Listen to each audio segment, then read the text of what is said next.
بسم اللہ الرحمن الرحیم۔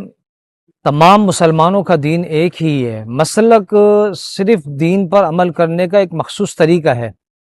روز قیامت والے دن اللہ تعالیٰ مسلک کے بارے میں کسی سے نہیں پوچھے گا، ہاں دین کے بارے میں ضرور پوچھے گا اور دیگر چیزوں کے بارے میں ضرور سوال ہوگا۔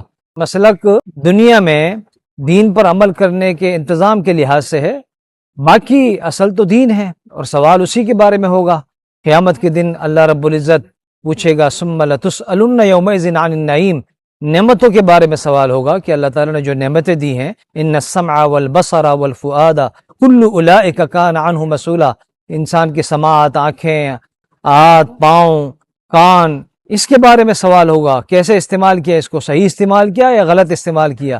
سوال یہ ہوگا کہ رشتہ داروں کے حقوق ادا کیے نہیں کیے، پڑوسیوں کے حقوق کا خیال رکھا نہیں رکھا، والدین اور دیگر جو لوگ وابستہ ہیں ان کے حقوق کا خیال رکھا یا نہیں رکھا، اس کے بارے میں سوال ہوگا۔ اور حدیث میں آتا ہے، نبی اکرم صلی اللہ علیہ وسلم نے فرمایا کہ روز قیامت سب سے پہلا سوال نماز کے بارے میں ہوگا کہ نماز پڑھی یا نہیں پڑھی، اور نماز کیسے ادا کی، کتنی ادا کی، اور اگر مرد حضرات ہیں تو باجماعت نماز ادا کی یا نہیں کی، یہ سوال ہوگا۔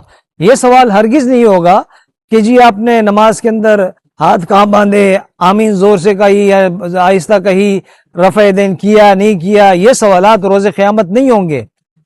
اور نہ روز قیامت کسی مسلک کے بارے میں سوال ہوگا کہ آپ حنفی تھے، شافعی، مالکی، حنبلی، دیوبندی، بریلوی، اہل حدیث، آپ کیا تھے، یہ سوالات بالکل نہیں ہوں گے۔ سوال ہوگا دین کے بارے میں، دینی احکامات کے بارے میں، دین کی تعلیمات کے بارے میں، اور اللہ کی جو نعمتیں ہیں ان نعمتوں کے حوالے سے سوال ہوگا۔